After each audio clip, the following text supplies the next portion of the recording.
Hello everyone and Happy New Year. Welcome to Starscream's Ghost, a Transformers podcast. I am Jeremy Graves, but I am not alone. Because if you've been listening and or watching these episodes by now, you know who I am joined by. My cohort in crime, the Prince of Punk, some might say. It is the one and only Mr. Andy Hanley. How you doing, good sir?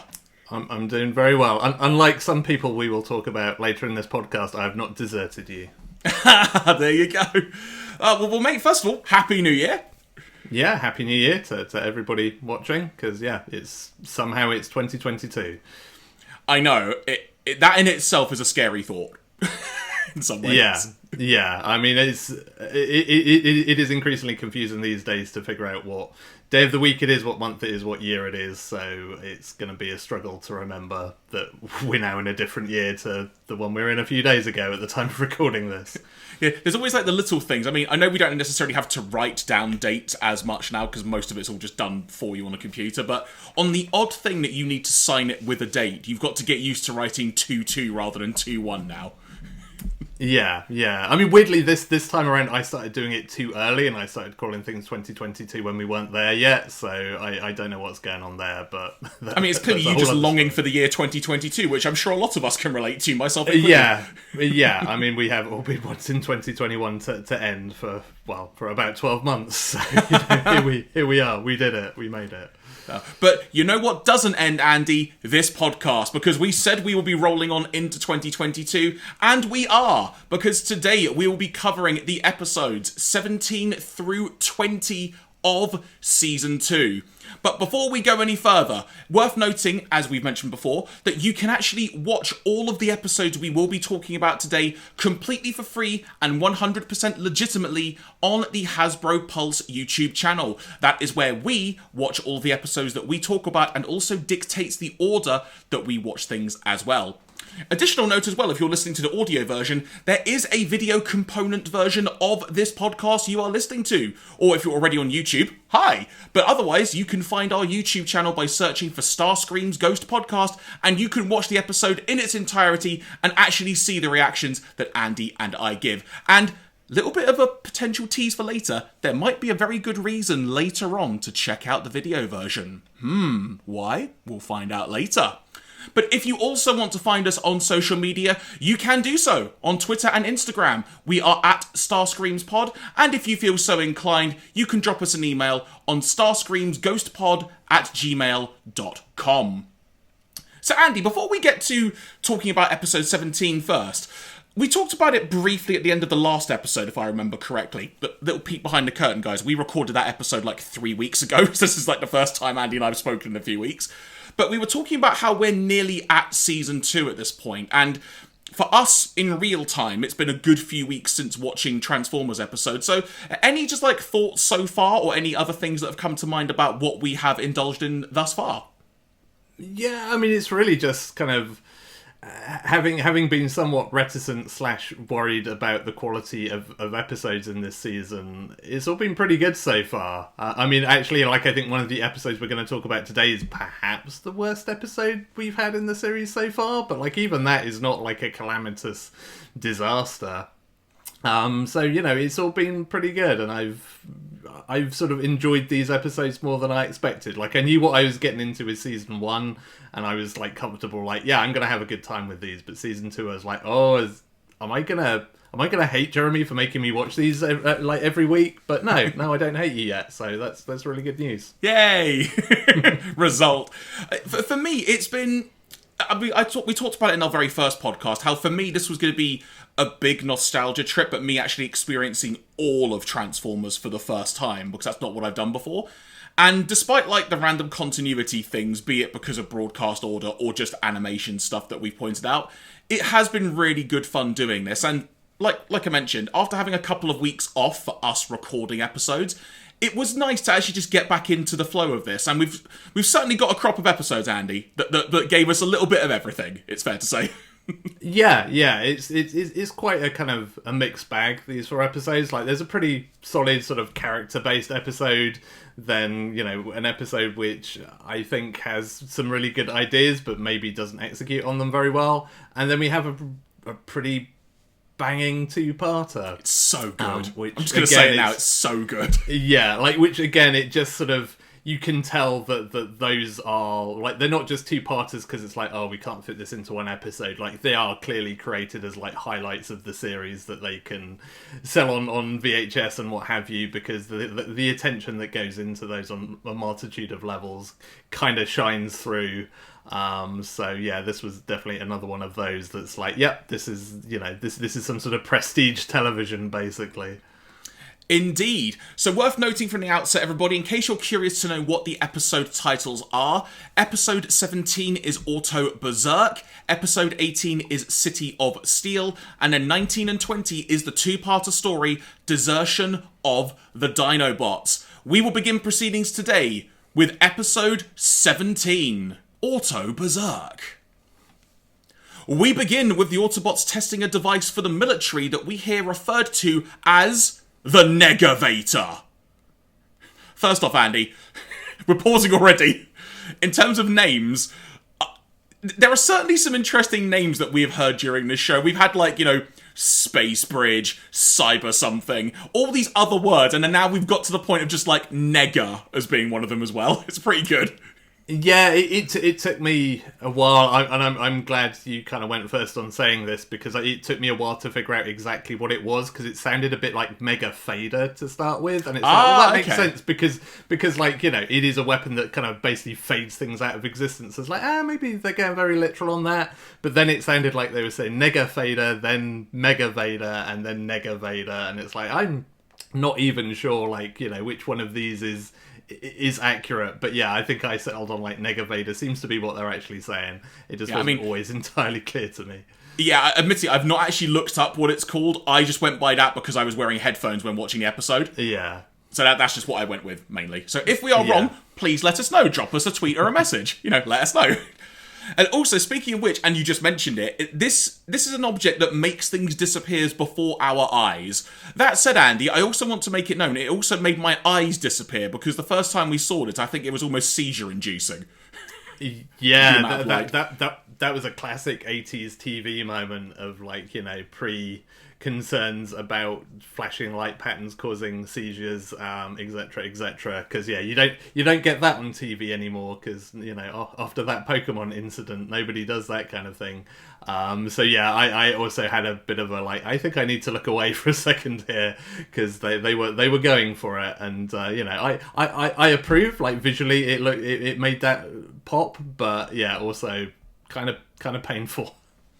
So in terms of, in fact, you know what, to give some context, especially for those who maybe are listening to this but haven't actually watched the episode, the Negavator is what I would describe as a giant laser beam on wheels, but the actual shape of it, and maybe you could think of something better, Andy, but I was thinking it's kind of like how people depict a satellite looks when orbiting Earth.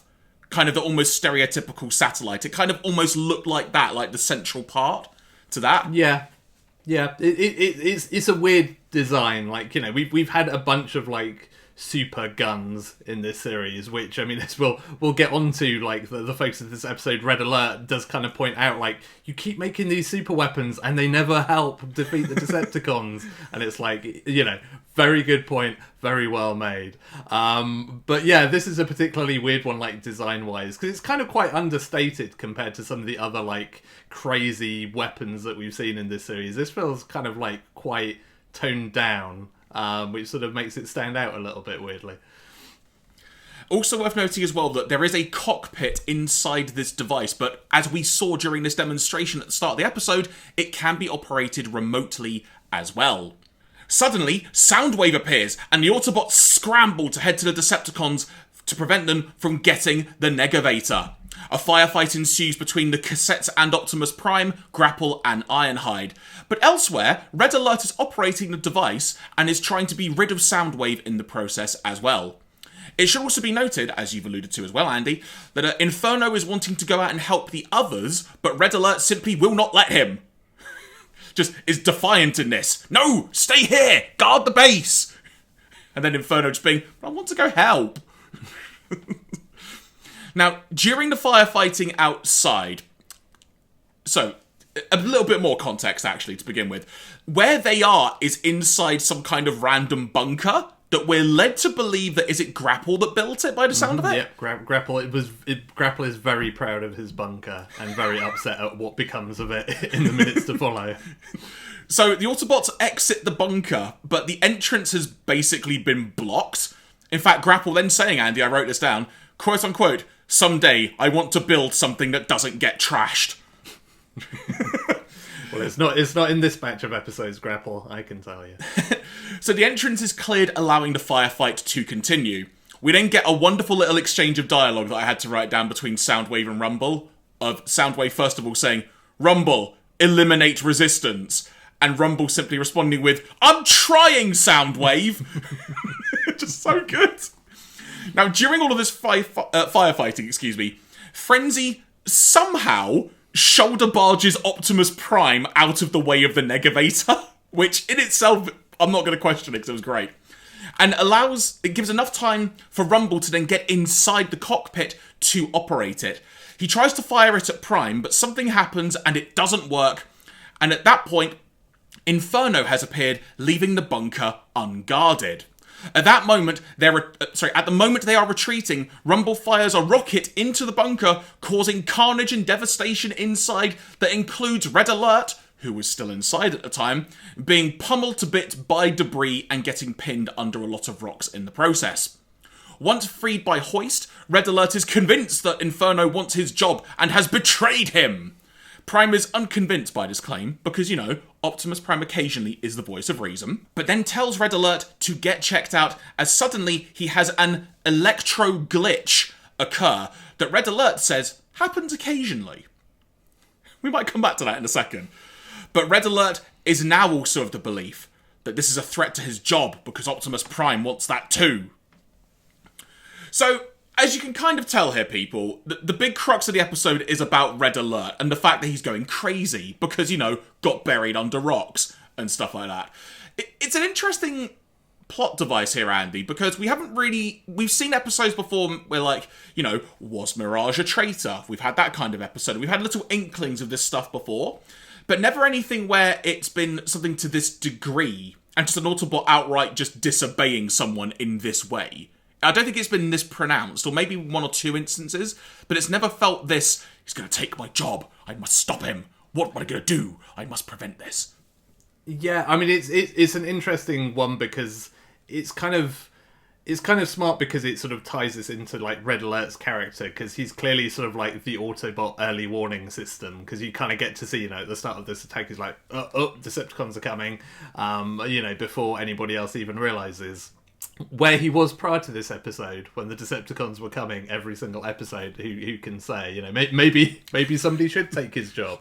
But that aside, so that's really interesting that it kind of sets him up as somebody who is sort of naturally sort of somewhat paranoid or kind of, sort of sensitive to these things. And so it's interesting that this isn't kind of your typical, character gets bashed on the head and their personality changes. This is more just a kind of exaggeration of his existing personality for kind of reasons unknown, because it doesn't really seem like it's trying to play the idea that he got bashed on the head by something when the stuff fell on him. It seems like it's more this is just legit part of his sort of programming that goes a bit haywire sometimes.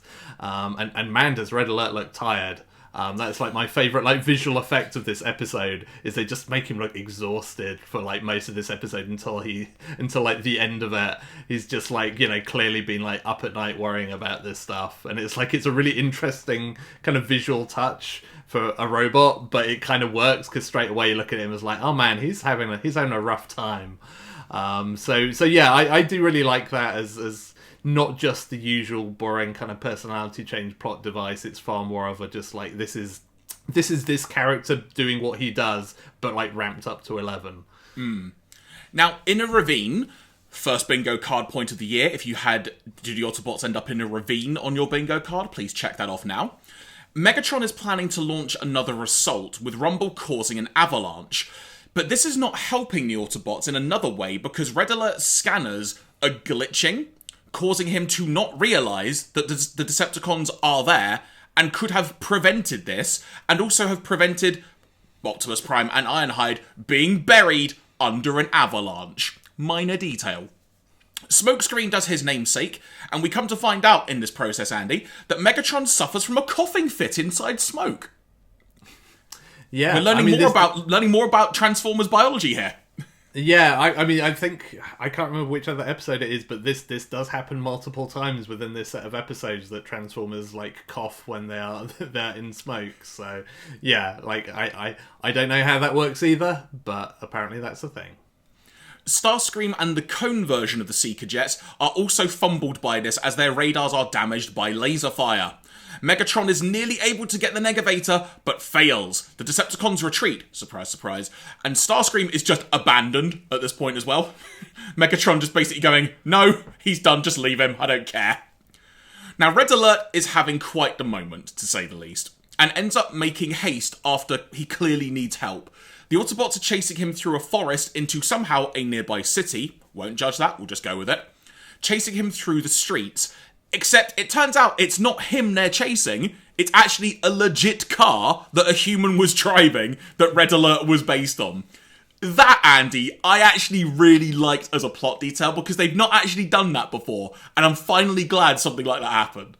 Yeah, it was quite fun, and for me it was a bit, perhaps it's because it's still kind of the season, I had a bit of a pantomime moment of no, that's not Red Alert, wait, that's not the vehicle. But yeah, it's also just a really fun, that whole exchange where Lanheiser's picking up the car, talking to it, are you okay? Can you not even transform? And then the dude's just there, it's that's my car, and it's oh sorry, you can have that back. So, point of order on that, because the guy whose car it was the chief of the firefighters. Did you notice how there was a burning building there, and once Ironhide put the car down, he just drove away? Yeah, I mean, that well-known Autobot trait of not caring about humans potentially being in danger. It's no, I mean, I guess there were quite a few fire engines and stuff there. I guess they had it covered, so, that's fine, I suppose. He could have shot out some cement from his hand or something, that would have helped. Well, yeah, I mean, yeah, he is, and also, Inferno was around, the fire truck transformer that could probably have, lent some assistance there. But hey, I guess they were worried about their friends, so, it's fine. Now, this is where things take another interesting turn, because Red Alert is lured into a garage by Starscream, who manipulates his brain as it currently is by telling him that they need each other's help and saying, I'm not telling you to join the Decepticons, I'm saying that everyone is clearly afraid of both of our superiority. Starscream. Such a great moment here, so good. And at that moment, the Autobots have to abandon their search for Red Alert because their respective energy levels are really low and they couldn't withstand an attack if they were attacked at that very moment. And also to note, Andy, casually mentioned offhandedly, Red Alert circuits are going to explode soon. Yeah, that's... That's literally how they said it. Yeah, they kind of bury the lead a bit there. It's we're worried about a friend, also he might explode. So yeah, maybe that is the more pressing concern. But yeah, I do. This is actually a good Starscream episode. In terms of sneaky Starscream and whiny Starscream. This felt like an episode where his voice actor is really having a good time because everything that Starscream does is really delivered with gusto. Including his whispering from a garage, Red Alert, come in here, and it's just all of it is really, really good stuff. And also, I like the fact as well that something, this is going to be a weird way to phrase it, but something so human like that can happen in a show like this. Because when it's you hear a voice from beyond, it's hey, come over here, you might naturally just go to it. Yeah. I mean, if someone's whispering to you from an open garage, who are you to not go in the garage when the door shuts behind you? I'll just move on from that then. Now, back at the bunker, the Autobots take the Negavator to level 9 underground and store it in a cage. This is an important detail, so keep note of that.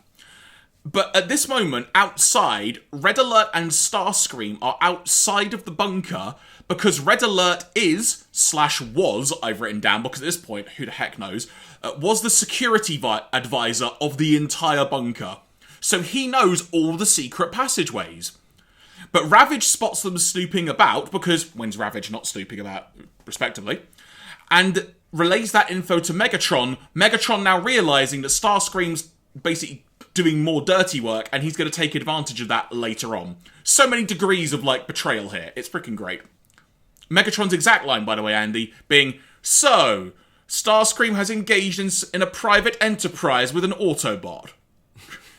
Just, I'm trying to imagine just this private enterprise now. Just yeah, I mean that does make it sound more like he set up some kind of like eBay shop on the side that Megatron's unhappy about. But sure. At this point, Wheeljack and Smokescreen leave the base to continue searching for Red Alert because their energy levels are not depleted, unlike everyone else.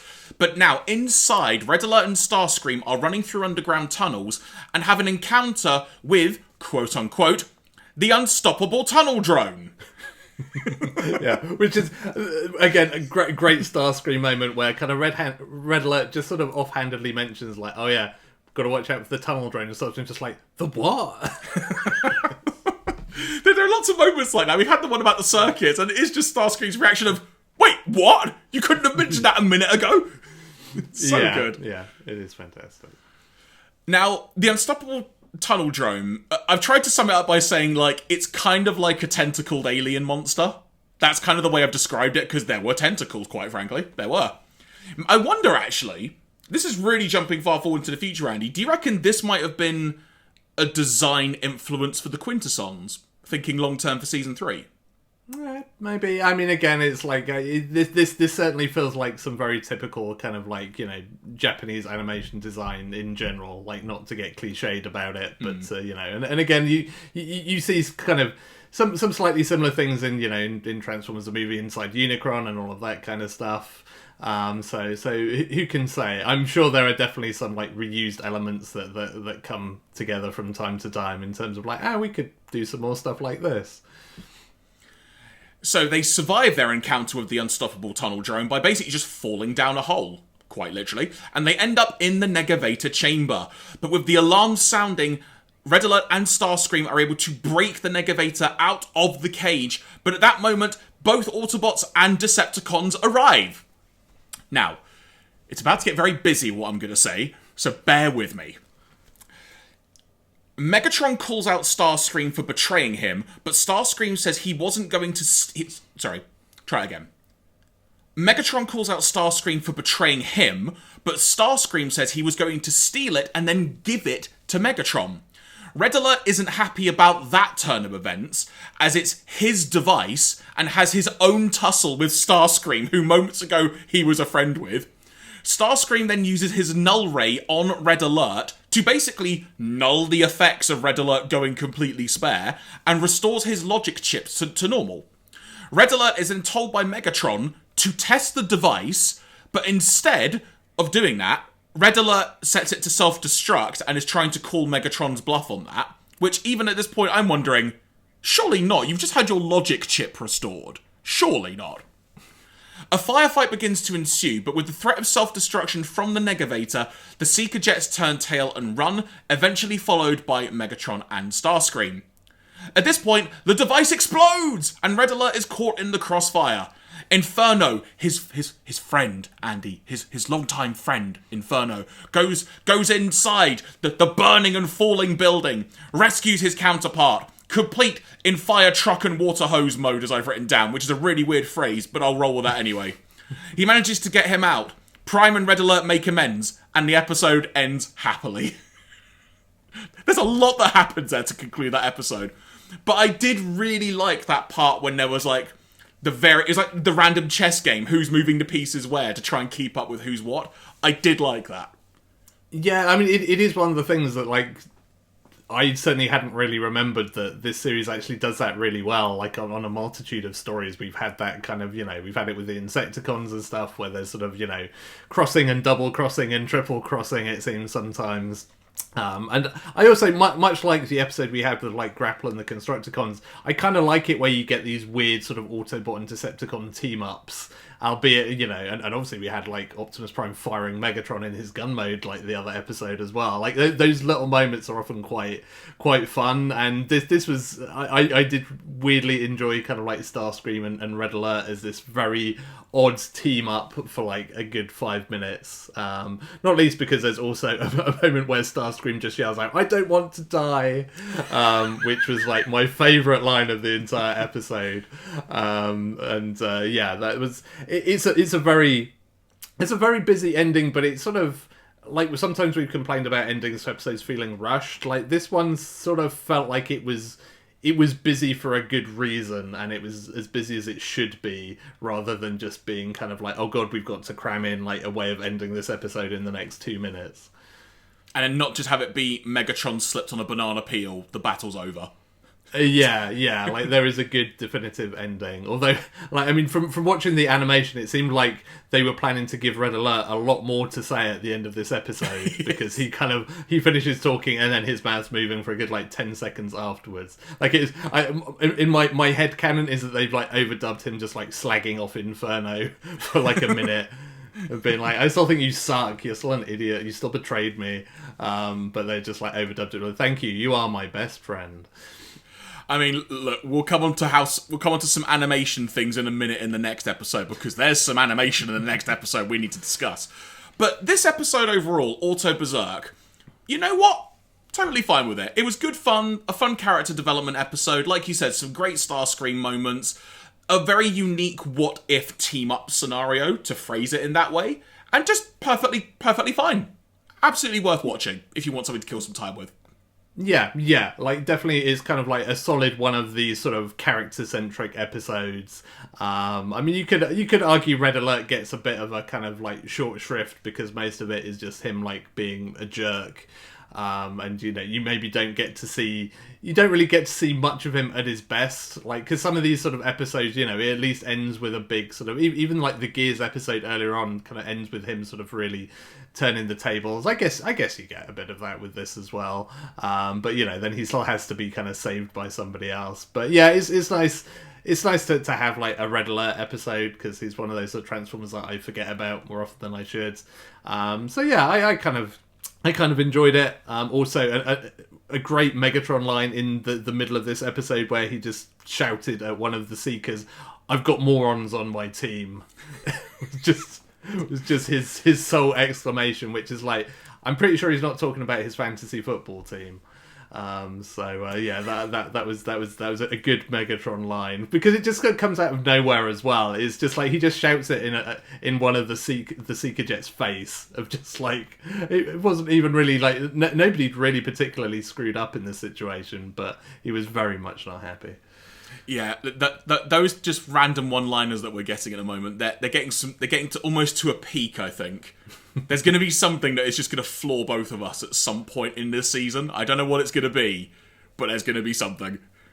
Yeah, and also like perhaps some foreshadowing of things to come in some of these episodes.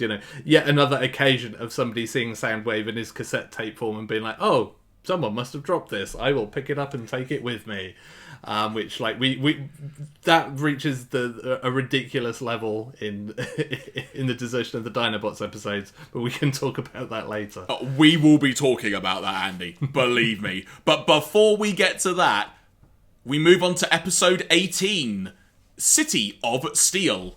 Which, worth noting from the outset, Andy, after we previously spoke about in, I think it was the Atlantis episode, if I remember correctly, Atlantis Arise, when they went to Washington, this time we went to New York City. So you got another location-based Transformers episode. Yes, we did indeed, although it sort of doesn't... I don't know whether its renaming ever becomes official, but it kind of like isn't New York for all of this episode, as far as Megatron would have it anyway. We'll get to that, because Megatron really needs to learn how to name a city. But we begin in New York City, as mentioned, and Laserbeak entering a sewer system and flying into a base within the chasm that is that. Now, I want to pause right there, Andy, again, right at the start of the episode, because I genuinely thought, we're in New York, we're going through a sewer system, where are the Teenage Mutant Ninja Turtles? Yeah, I was waiting for it. we're a little too early for that cartoon crossover tie-in, I guess. So sad times. I wanted a reference somewhere. Somewhere, give it to me. Now, the Constructicons are inside said base, and from what the dialogue insinuates, we come to find out that the Decepticons are building a new base inside there. One of the Constructicons saying, "Remove the debris, Longhaul," and then Longhaul responding with the wonderful retort of, "Remove, remove, remove. Always remove. I didn't join this outfit to be a dump truck." Which I've got bad news for him. He's a dump truck. So. I know, it's so good. So good. Now, what were they removing, you may be wondering? They're basically removing bits of ground above to then make a building fall down into the ground. In this case, Andy, they pick one of the good ones, the Empire State Building. Go big or go home. You know what I mean? Yeah, and I mean that is basically like this is sort of the plan for pretty much every major thing that happens in this episode. It seems to be make a big hole under something so that it falls through.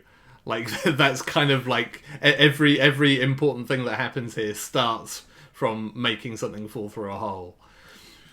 At Autobot HQ, Prime instantly knows, based on the news report of the fact the Empire State Building just disappeared, that clearly it's the work of Megatron, and they roll out for Central Park.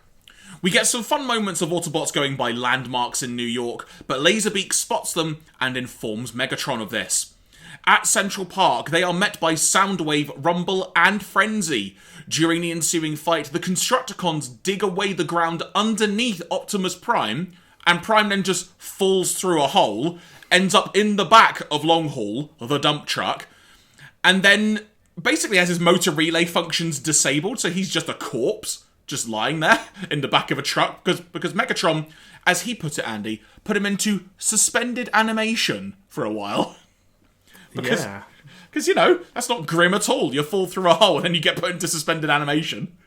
Yeah, and it only gets grimmer. But yeah, like this is a weirdly sort of weak way for Optimus Prime to end up in a sticky situation. Like, you know, he's come to sort of near-death circumstances numerous times, but there's always been sort of something relatively grandiose about it and something kind of quite noble or whatever about him almost, you know, copping it. But this time it's just like, no, we'll just make him fall in a hole and then I'll just, like, push a button, basically, and turn him off. And it's like, well, that's kind of not really, you know, that's not kind of like high-tier plotting from Megatron's side, but effective, apparently. I mean, they only could have one-upped it if they just like, pulled away a sewer crate or a drain, and he just fell through the sewer. Yeah. I mean, it's not that far off the classic kind of man trap for these things. But, Also worth noting that Megatron makes it known to the other Autobots that if they do anything to try and save him, he will just basically disable Optimus Prime. In fact, melt him down, I think is exactly what he said. Now, seemingly they're going to adhere to this. And suddenly, the base that they've been working on from underground, yeah, this is how fast the episode is moving, everybody. I haven't just skipped a load of stuff. This is what happens. The base rises from the ground. Seems familiar, doesn't it, everyone? And now, Andy, Megatron needs to work on his naming for new stuff, because this base rises from the ground, and we come to find out it is simply called New Cybertron. I mean, to be fair, like, you know, if you're in New York, like, you might as well just take that naming scheme to its logical conclusion. I mean, my bigger problem here is, like, how many new headquarters do the Decepticons need? It's like, you know, the Autobots stuck in a volcano just seem quite happy there. We'll just stick around here. We don't need a new place. We don't need a bigger gaff. You know, they've done some upgrades. You know, they've done some home improvements, and that's kind of it. But the Decepticons, you know, every few episodes, you know, they have their undersea base. They got their spaceship thing. They've got all these oil rigs, and now, you know, now they want a city. It's just this constant, you know, constant moving. Clearly, like, Megatron's just watching all these property programs on TV and being like, nah, we gotta move, gotta upgrade. Megatron's watching the 1985 equivalent of Homes Under the Hammer. Yeah, exactly that. It's like, do you want to own a city for yourself? Then here's how you do it. Now, what I will say, Andy, is because you mentioned like the Autobots are perfectly happy in their base. They've done, they've done it up a bit. They've had to do it up from the amount of times it's been destroyed. Well, yeah, I mean that is it. Maybe they want to move, but they just don't have the budget because they have to spend it all on Teletran repairs. So, as mentioned, the base rises, and that is kind of the end of a part of the episode, if you will. Now, when we come back, the city is being evacuated, and a bunch of Autobots are stuck in traffic on the bridge. And now New York. Yeah, literally. And Spike has a plan to attack the Decepticons, so they take the nearest exit off the bridge. And I'm just thinking, sure, was that just your obligatory New York bridge shot, as it were? We now come to find out that they are going to now sneak through a sewer tunnel. And Mirage goes on ahead and in cloaked mode to make sure nothing spots them. Smart. Intelligent. I like that. At New Cybertron, Hook, the Decepticon that is, not like the pro wrestler if you're a fan of pro wrestling, but there you go. Hook or the Peter Pan character, just so we're absolutely clear which Hook it is. Very, very clear. Very fair. Hook disassembles Prime, and now Prime's head is just being held like we've got a play from Hamlet or something by Megatron. And Prime's head is still working and somehow is still able to move his arms enough to just, like, trip up Megatron. It's really, really weird. And at that point, Megatron orders the rest of Prime's parts to be, like, just got away with. Sans his head. Sorry, continue. Yeah, this whole thing feels really weird and kind of dumb because they somehow Optimus Prime. I mean, I guess it sort of makes sense if you extend out that like Optimus Prime can control like Roller and his trailer remotely. So I guess maybe that extends to other parts of him that are disconnected from himself. But it is one of the sort of recurring dumb things in this episode where he can just like control other bits of his body and just like kind of make them fly around. And this, I did get a bit of a chuckle out of suddenly just like Optimus Prime's like disembodied hands just like grabbing Megatron and tripping him up, and it's like, you've literally disassembled Optimus Prime into tiny bits and you still just fall over him, Megatron. Like, what are you doing? Which is like my broader problem with this is like you've got Optimus Prime where you want him, but it's that typical kind of cartoon villain thing of, well, you can't just kill him because that would ruin, you can't just kill everyone's favourite character in a cartoon. Oh wait, you can, you just got to wait for the movie.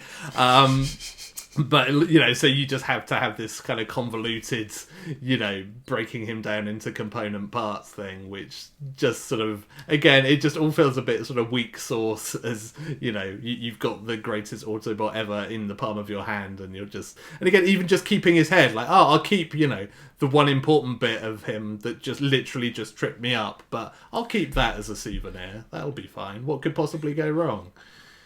Now, it's a sidebar here. It was also at this point in particular, on the close-ups of Megatron, that I just thought, what is up with Megatron's face?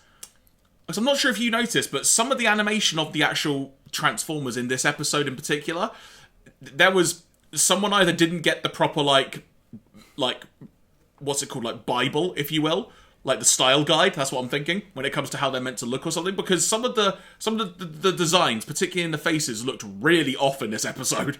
Yeah, this is a pretty clunky episode, like animation-wise in general. But yeah, Megatron seems to get the worst of it because he's like off-model in almost every shot, or a significant percentage of them. And in places you can kind of understand it because there are kind of parts of this episode that kind of reach a bit in terms of what they're trying to do with the animation. Like, it's not your typical sort of relatively static firefight, so I suspect they maybe bit off more than they could chew. But even when you have those more static shots, there's a lot of, particularly like early in this episode, I was just like, that is Megatron, but it doesn't really look like Megatron. It's decidedly off model. This is a really weird comparison to go with, but I'm going to say it anyway. It's almost like the equivalent when it comes to like Avengers Endgame, when you have like the time skip and you see Thor 5 years later and he's put on the pounds. Yeah, I mean, if only it was even that consistent. It's just like, it's just so kind of all over the place, where even if it was a slightly different character design, but they stuck with it, you'd be like, oh, okay, this is weird, but fine. But it's just like, it really is all over the show. So I suspect they maybe had like a bunch of different key animators in for this episode or something that, you know, were maybe not quite as on point with how you drew Megatron at that point, so he just ends up looking particularly different. But yeah, like a number of characters suffer over the course of this episode, but he definitely gets the worst of it. So we come to find out that the Constructicons have been using Prime's parts in various ways. Ooh. Now, at this point, it's not clear exactly what they've done, but we find out literally a moment or two later, because in the sewer tunnel, the Autobots navigating their way through encounter an alligator. A robot alligator. You could say the Alligator-Con, as someone called it. Which I audibly went, ugh, at when I heard that. Now, the reason we know this is because there's an Autobot logo on it, and some parts of it look very similar to Prime. And Mirage's sensors are also detecting that Prime is nearby. So lots of kind of moving parts going on here. But ultimately, Andy, despite having a little bit of a chase sequence, they're able to trap said alligator in a train and send it away. Yeah, and I can't believe nobody used the phrase "see you later, alligator" as it disappeared. Like, of all, like, we've had plenty of dumb lines in Transformers. I can't believe that nobody went for that one. Maybe it was just too obvious. Maybe that's why they were thinking, we need to think of a name. Alligator-Con, that's our alligator reference. And then there's probably someone else going, what about if you went for see you later? No, we can't use that. Alligator-Con, that's what we're going to use. But you've got a really obvious, shush! I'm writing. Or similar. Now, on the surface, construction on New Cybertron continues, because apparently, Andy, it's not finished, even though they've risen it from the ground. Sure, whatever. But unbeknownst to them, the Autobots have now found Optimus Prime's head and have reactivated it as well, because at this point, very much suspended animation. Prime is able to detect some of his legs and summons them. It's the only way I can put it. I mean, it's not even that graceful, because it's like, can you move your legs? It's like, yes, I think so. And you kind of assume that they're going to, like, walk towards him, but they just kind of, like, toss themselves in his general direction. It's like this really kind of, like, offhand, like somebody's just thrown their slippers across the room kind of thing, that I sort of really enjoyed, because it wasn't the sort of the incredible feat that it was sort of sounded like it was going to be. So he summons the legs, and then it turns out that the Alligator-Con, as mentioned, was more of his body. So we don't see it happen, but they clearly get the train back there, and they apprehend it, and then end up putting Prime back together, sans his right arm, which the Constructicons have taken to the surface and have made the official gun turret of New Cybertron, just sitting at the top with the gun in hand. Andy, a bit far-fetched, I'll just go with it. Yeah, I mean, again, what could possibly go wrong with this plan? It does make you wonder, like, were they that short on weapons that, like, that was the only thing that they could find to use? Because, you know, it doesn't really seem well suited to the task at hand, but sure, like, if that's what you want to do with Optimus Prime's arm, then, you know, yeah, who are we to argue? It turns out the Constructicons have also done some handy work on vehicles in New York City. More specifically, a bunch of NYC taxis that Megatron calls battle taxis. Yeah, and the Autobots then far better turn to calling them Decepticabs. Yes, it's the best. It's just like, there you go, Megatron. That's how you name something. Decepticons. I mean, I laugh so much at both of those, but battle taxis is perhaps, like, you know, if I ever, like, decide that a career change is needed and create a taxi company, I know what I'm calling it. That's all I'm saying. What, not Decepticabs? Battle taxis it is. Joe, I actually really want to know, has there ever been a toy of a Decepticab / battle taxi?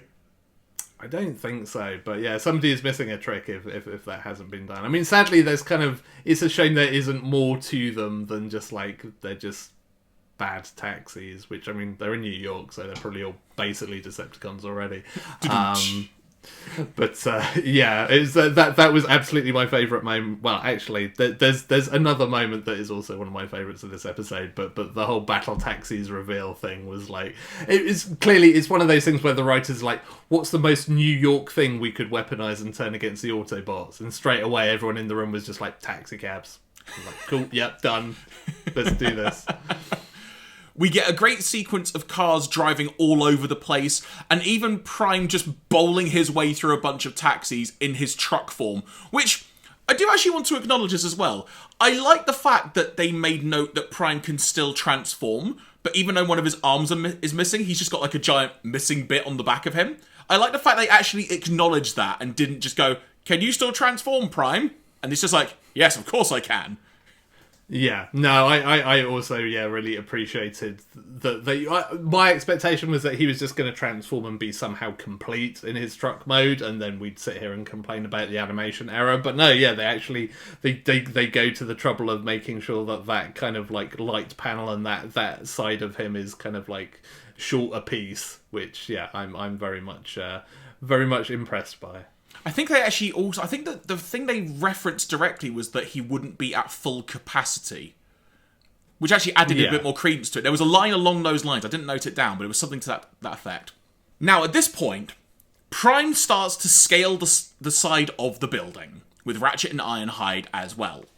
The Seeker Jets make a failed attempt at an airstrike, leading to Devastator to make an appearance, and begins climbing the building. At this point, Andy, I literally thought, are they doing a King Kong reference? Yeah. Well, literally what I thought of. Yeah. Well, and there was a moment like Wheeljack references something about like, oh, I tuned into some like Earth movie that was a bit like this or something to that effect, just to absolutely double down on the fact that yes, we are making a King Kong reference. Thank you very much. But also before that, the other favourite part of this episode that I failed to mention is when they start firing Optimus Prime's like arm cannon, like Megatron gets Soundwave to do it, and Soundwave just mashes the fire button like somebody playing some kind of like shoot 'em up from like the late 80s. Like he doesn't just like fire it once; he's just there like hammering that button. It's like, this is great. This is the best fun I've had in quite a while, because I normally have to do all the boring communication stuff, but this time they let me fire the gun, and he is making the most of that. So, as mentioned, we've got them scaling up the building. Bumblebee and Spike are able to get inside the Decepticon HQ. Don't know how, just gonna leave that as it is. They cause Megatron to accidentally fire at the console that Soundwave is at, that's controlling Prime's arm, deactivating it. It's at this point where outside Devastator grabs Prime, and, as you mentioned, Andy, Wheeljack makes the reference of King Kong, saying that it's the inspiration of him trying to get helicopters to attack it. It's like, sure, whatever. We're going whole hog on this, are we? Sure thing. With Prime's arm now not being controlled by anything, Prime is able to activate... Right, okay, I need to try and explain this. So Prime's arm is now just deactivated at the top of the base. But because it's been deactivated, Prime and his psychic powers that we now know about can now activate the hand, not the arm, the hand, to fire the gun, which conveniently hits Devastator, sending it to the ground through the concrete below. Andy.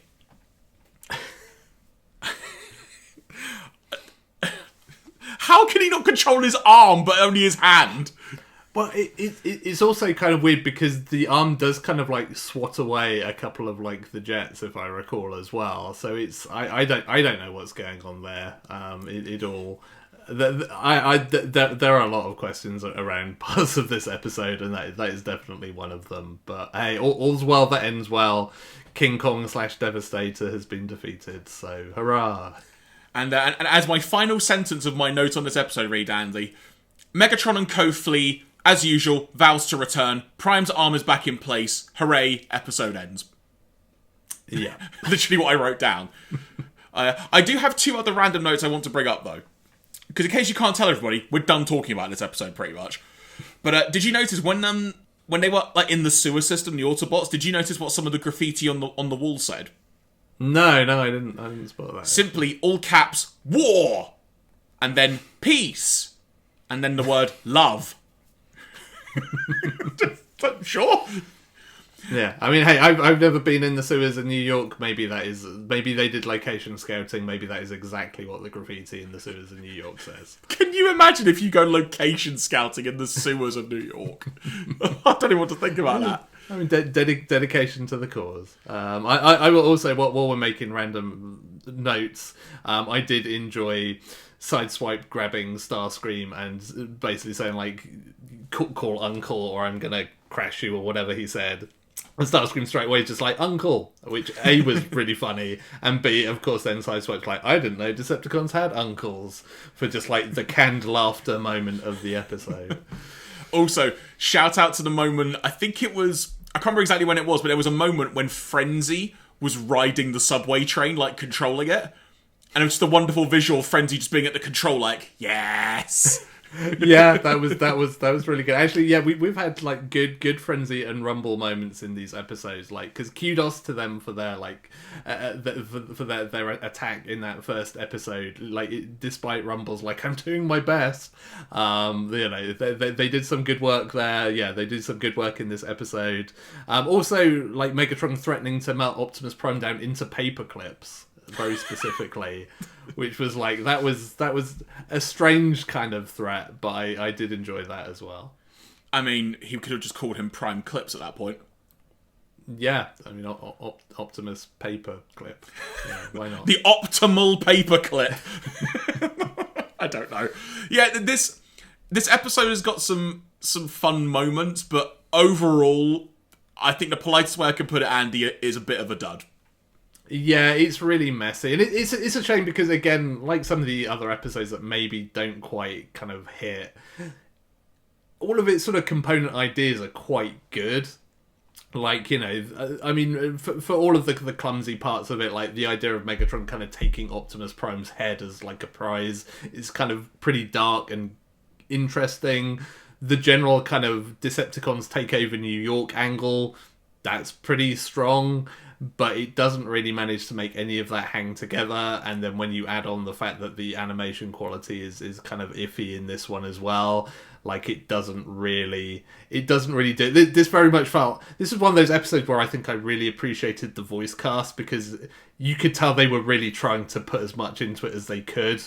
But it's one of those ones where you felt like even they were kind of like, this one's a bit of an uphill struggle. Like we're gonna have to try and sell this one because it's not really selling itself, and that was definitely how I came down on it. On like, you know, it had moments that amused me and entertained me. You know, I will never forget the battle taxis. But yeah, it's not really a good episode. So from there, everybody, we now move to our two-parter story, beginning with episode 19, Desertion of the Dinobots. Part 1. But before we get to that, Andy, I mentioned there might be a reason to check out the video version of this podcast this time. Now, what I'm going to do, this won't matter too much for the audio people, but I'm just going to sort of change the layout of how things look on screen for a moment. Because, Andy, I went into my loft earlier, and I found something from my childhood which is very relevant. The VHS cassette of Desertion of the Dinobots. Oh man, you can even date that from like the logo that they've used and the fact that it's completely the wrong Optimus Prime on the box. I know, right? So that's got to be like what, like 80? Is there a date on the back of that? Is that like what, 89 or something? 88, 89? I mean, I can tell you also the spine is just like flop. Wow, I mean that was old. Yeah. I'll try and show. I'll probably in the edit. I might try and put some actual cleaner photos of this on screen as well. But like, yeah, that's how we can put some photos on the social feeds as well. Definitely. Because I'm curious what year that is. I'm guessing that's like 88 or something maybe. In fact, let's open this up. I've not opened this for God knows how many years, so who knows what's inside. I mean, it will be a classic VHS moment if there's a completely different cassette inside. No, I can confirm it's correct actually, but just for the purposes of completion. Oh, there you go. Yeah, God, I love those like really obviously like printed on a dot matrix printer kind of labels. Not even a fancy label. Also, I'm just kind of surprised to see, like, Channel 5 is mentioned on this. I think it's not the Channel 5. There was another Channel 5 that just did home video stuff. This box is... Also, I like the fact on the front it says, full action-packed adventure. Yeah. Is it just those 2 episodes? They didn't, like... Just these 2 episodes, yeah. Okay. Just these 2. So I know some of them, they'd, like, drop an extra kind of bonus of some other story. Now, do you want me to attempt to read what the synopsis on the back of this is? I say that because it's like red on white, but like a really weird red. Let me see if I can read this. So, in fact, you know what? No. Let's read this at the end and see how good the synopsis was based on what we recap. How about that? Yeah, let's do that. There you go. I've also now got like 20 or 30-year-old dust on my hand. So there we go. Lovely. Yeah, see, that's one of the things, like, because I've seen a decent number of, like, the season 2-parters for that very reason, that most of them ended up on VHS, but I've not seen these episodes before. So this was like a kind of like Megatron's Master Plan and things I had like vague recollections of. This one was like, why have I not seen this? Like, I genuinely was surprised that I had not seen this, because A, it's a Dinobot episode, and B, like, it's a 2-parter that was definitely out on videos. So literally, I've just proven it. Yeah, so I was like kind of fascinated that it's like, this one clearly like passed me by somehow. Yeah, I want to say in maybe our first episode, or when we were like starting off season 2 specifically, I mentioned that there are some episodes that I remember very clearly. These 2 episodes, because of that VHS and probably how much I overwatched it, there are so many moments I literally remembered vividly while watching it for this. It was such good fun. So, on to the episode itself. We begin with the Autobots, Optimus Prime, Jazz, Hound, and Mirage on hand to see a test flight of a remote-controlled plane being handled by, as I've written down in brackets here, Andy, new human, Professor Green.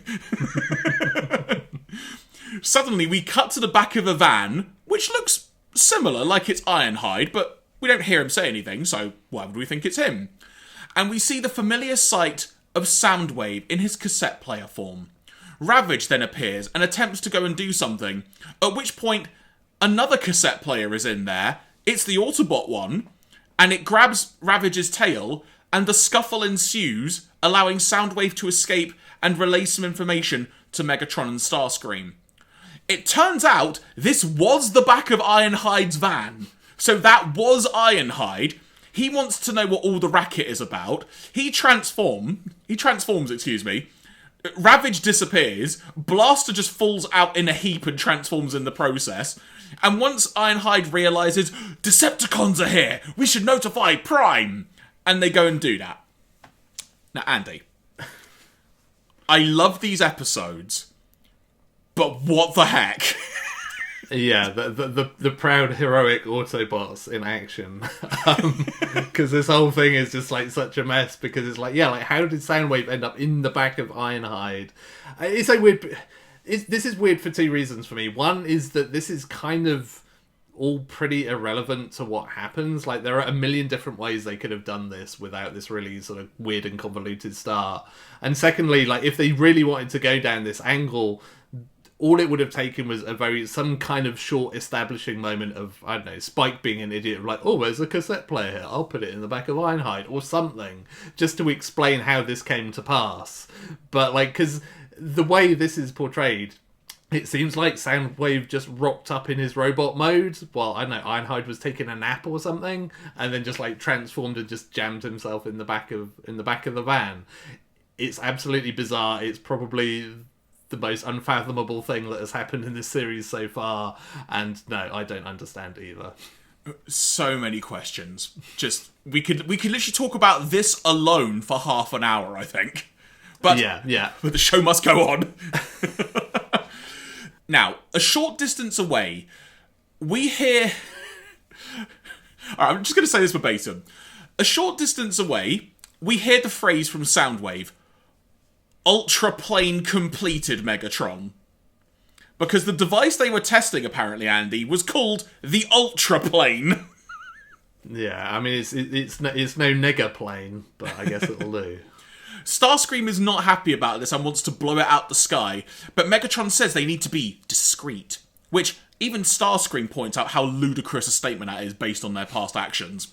And he is handed a device Starscream then takes to the sky, heads for the Ultra Plane, drops said device on it, causing it to explode. Prime is notified of the Decepticon activity from what happened in the back of the van, and they head to the wreckage of said Ultra Plane. Elsewhere, at the entrance to... Now, I'm just going to say this. The base, they panned over, like, the front entrance of a base. It just had the letters EKJ in all caps. It's never elaborated what that is, but at the entrance to EKJ, which is effectively just a big research lab of some kind, Megatron busts a hole in the wall, demanding that the humans surrender the fiber blueprints. Sure, Megatron, sure. And at that point, Starscream then literally manhandles a human, just grabbing him from the ground and just going, "Where are the plans?" And then they're going to bust in the safe where they're kept, but the Autobots arrive, and Jazz does his trademark thing of causing a racket, literally, with some sound, to inhibit Starscream and Soundwave, not Megatron, interestingly, as in Megatron is not affected by this, but Mirage at this point has cloaked himself and tries to steal Megatron's arm cannon. Suddenly, we see that Megatron's outside, motioning for a retreat. Is this an animation error? No, because it is in fact a hologram from Hound. And once Starscream and Soundwave are able to get their senses back, they make haste. There is a bit more of a scuffle inside. Megatron is ultimately booted out unceremoniously and retreats himself. There is a lot that happens there, Andy, but this was fun. It was just a fun battle, fun scenario in there. I love the whole Jazz stuff as well. Interesting it didn't affect Megatron, because I'm pretty sure it did in the Immobilizer episode. The first episode that had Carly in. Because I seem to recall that being a plot device in that. But, you know, I won't make a big thing about it. But it was just fun to see Jazz do that again. Yeah. I mean, he needs to get some more tapes because like it's always the same song. But I guess there's only so much music that that you can write for this show.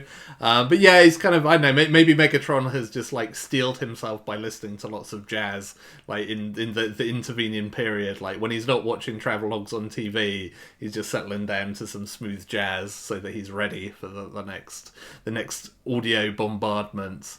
But yeah, I mean, this is kind of one of those interesting things where, like, especially these two-parters tend to do this, where you have all this setup that's like a traditional Transformers episode that's almost kind of irrelevant to a certain degree because it's really just a preamble for what's actually going to happen coming up.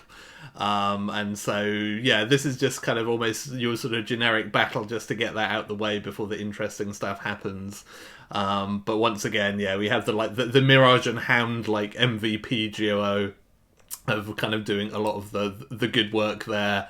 I did enjoy, like, I think it's Soundwave who just like proclaims, "Oh, like Megatron's retreating," and Starscream's just like, "Yeah, what else is new?" which is a good line. But yeah, this is a solid recovery from the absolute nonsense that starts this episode. So.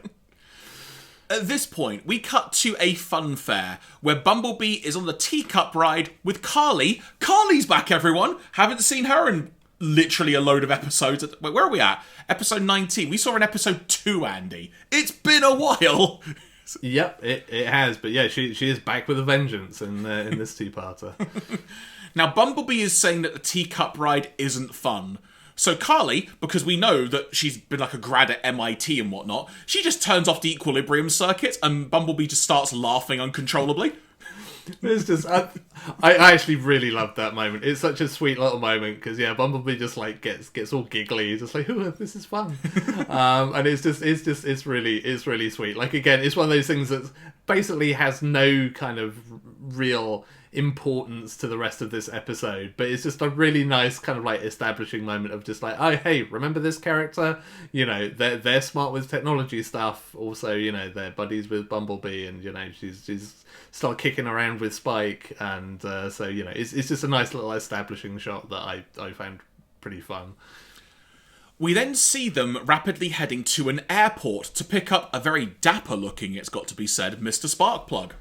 Yeah, where was he going, do you think? Like, this is the thing that was bugging me throughout these episodes. It's like, where has Sparkplug been? Where has he come back from? Why is he wearing a suit? Like, there are a lot of questions that are unanswered by these episodes, and I want the full side story of, like, Sparkplug's trip. Like, was it a vacation? Was he meeting a lady? Like, what's going on? Where's Mrs. Sparkplug? You know, I so much that I want to know. Is he actually a Decepticon sympathizer because his suit was purple? You know?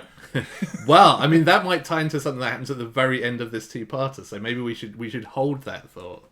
There we go. So, as mentioned, they've gone to pick him up, but suddenly they see some military jets heading into a hangar at a commercial airport. Turns out it's a Decepticon base.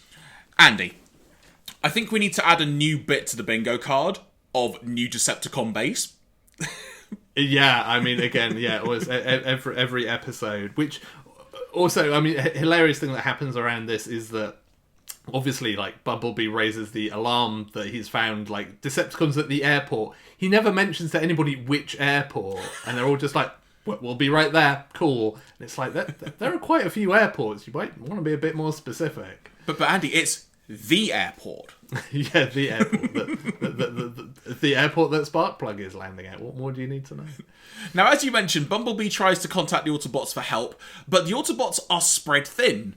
So it's decided that the Dinobots will be the ones to do the job, so to speak. But they are reluctant to help. They say that they don't know why they want to help, but they will this time. Wheeljack then muses to himself, he really needs to fix their personality circuits. The Dinobots arrive at the airport, literally standing behind a jumbo jet on the runway. I don't know if you saw this, Andy, but I howled with laughter. You could just see the tops of their heads and their feet, and then there's Bumblebee just standing next to them. Just so dumb, but great. Yeah. I feel like this two-parter as a whole, like, I feel like the animators have a lot of fun with parts of this, and I don't know whether it came from, like, the writers or the storyboarders or, like, from the animators themselves, but there's lots of kind of fun visual moments throughout, and I feel like that's one of the early ones that kind of clues you in that it feels like everyone's having a good time making these episodes. Now, it is a bad day at the office for the Decepticons, because to say that they get embarrassed all over the place is an understatement. They are just utterly trounced. Rumble was like carrying some oil drums or something, which when he gets knocked, he drops them into the path of the Seeker jets who are trying to run on the ground. They fumble on them. Rumble then also has the great line, "Alright, clown, we'll tumble Rumble style." Then just gets swatted by a tail into Megatron, into the computer of the base, and Megatron is just like, effectively going, the heck? Yeah, this whole thing is a really great, like, slapstick fight. I mean, because it starts with, like, Sludge just, like, punts Blitzwing into a hangar, just, like, literally drop kicks a tank, which is just a great kind of bit of visual imagery. Then, yeah, you just have, like, all the tripping over barrels, and, yeah, just, like, you know, Rumble crumbles, as it were, when it actually comes down to it. And yeah, that's some good fun. Again, just like, it seems to be having a really good fun with, like, animating this stuff. So, ultimately, that hangar that we mentioned is just completely trounced, demolished, totaled, pick your appropriate word. And despite making a final charge, they are just handily beaten, are the Decepticons. Bumblebee even uttering the line, "Sizzling Cybertron, it almost seemed too easy." It's almost like I'm in a 60s Batman episode saying that.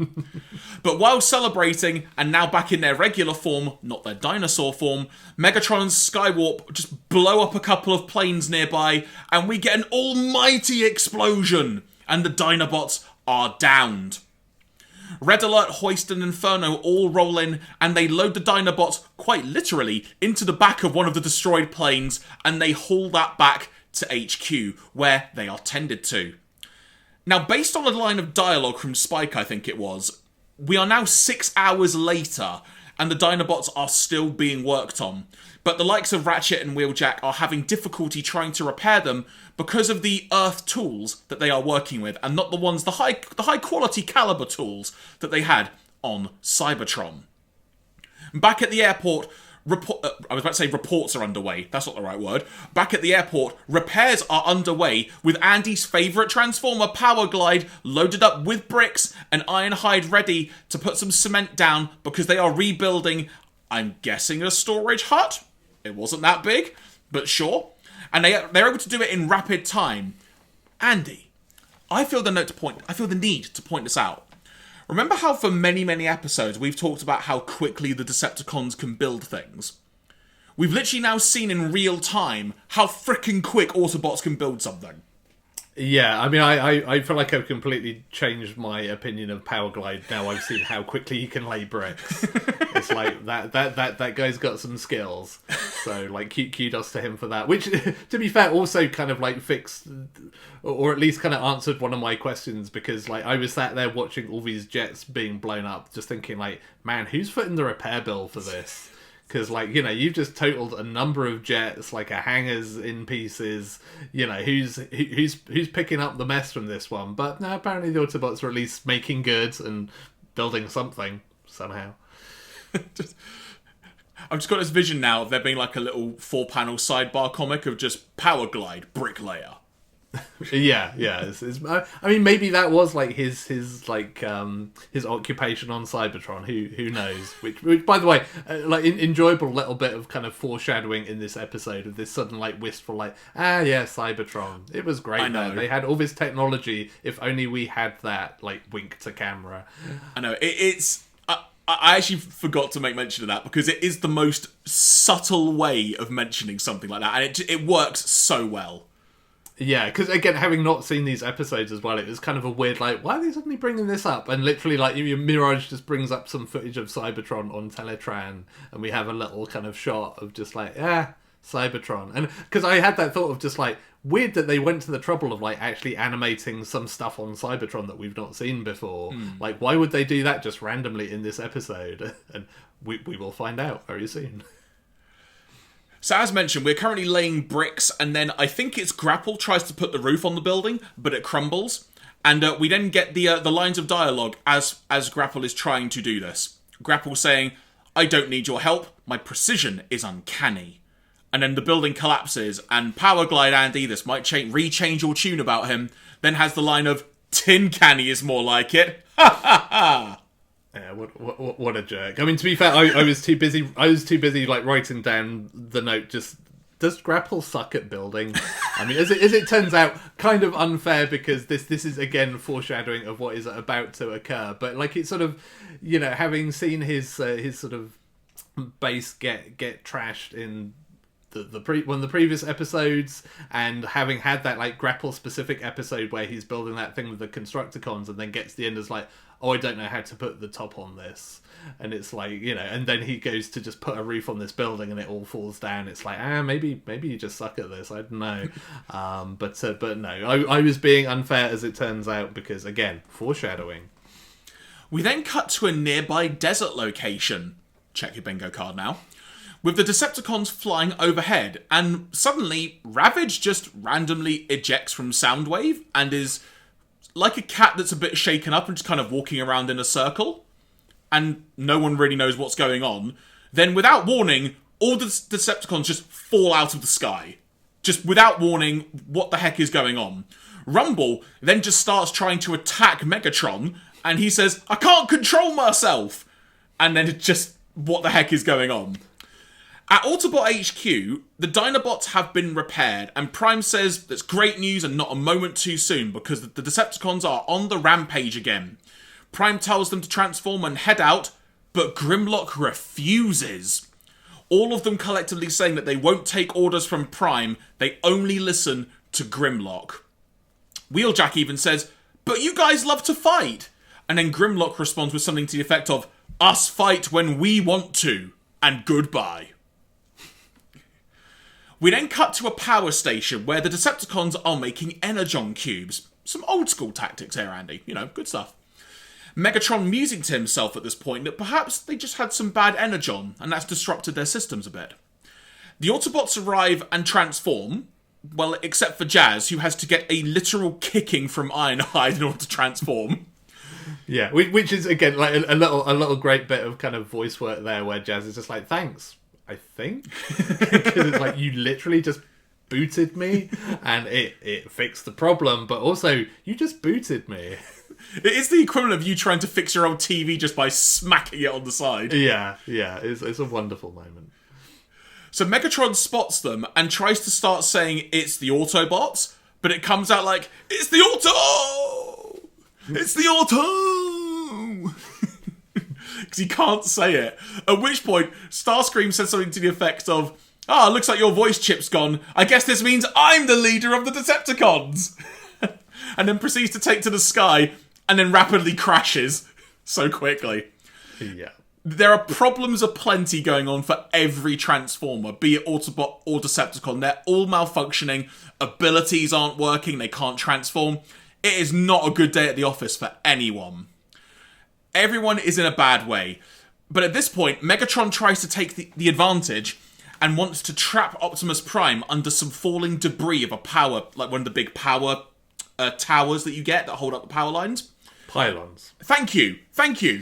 Because English is not my first language, apparently. Your voice chip has failed. Now I'm in charge. No! He transforms into his handgun form. Starscream is ready to fire the handgun. Megatron even saying, I don't miss even when I'm this close. At which point, his gun form malfunctions. They can't even escape properly. There's a wonderful moment of Megatron trying to, jump into the sky, and he just can't. It's really... Everyone is not doing that good. Everyone is confused. It is not a good time for Autobots or Decepticons. So before we get on to what happens next, Andy, any additional thoughts you want to give about that? Because a lot happens there, and... I'll get to this in my overall thoughts at the end of the episode, but I think because of the such unique scenario that's happening and how ridiculous, in a good way, all of this is, it just stands out so well. Yeah, and there are a couple of things I really like about this. One is the general subtlety of the foreshadowing. It's like, the whole thing with Grapple kind of failing to put the roof on that building, you can just write off as like, oh, that's just a goof that the episode's having. That's not meaningful to anything.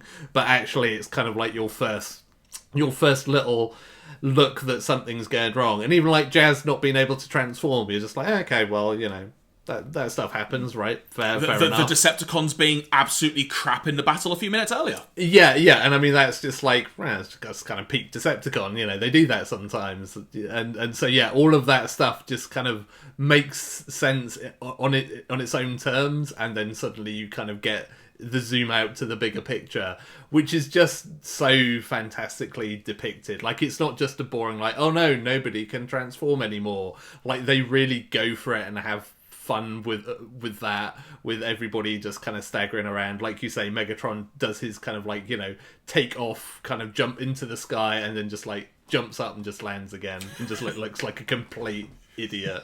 And then just like Ironhide freezes himself, and yeah, it's like there's a great point like Ravage tries to attack Optimus Prime, just inadvertently transforms, and Optimus Prime just like drops him in a bin basically. It's like, thanks, that was really easy.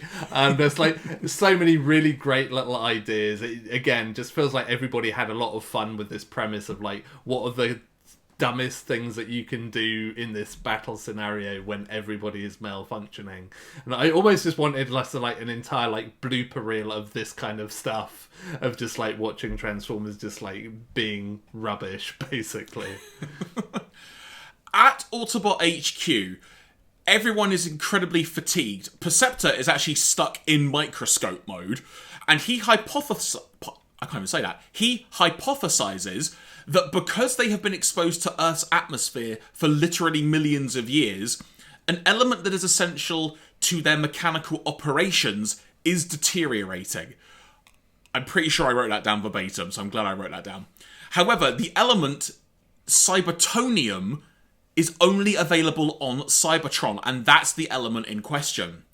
They then also deduce the only way to get hold of more Cybertonium is to go back to Cybertron via the Decepticon space bridge.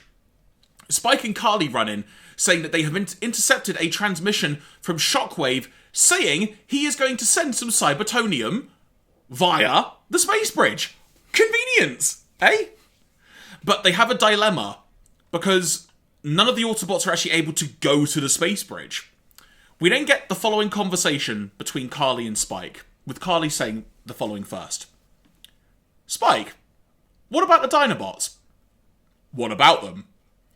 They were built here on Earth, and there isn't any Cybertonium on Earth. So, don't be so thick. Come on. Just... I don't know why, I just got a real kick out of Carly just saying, don't be so thick.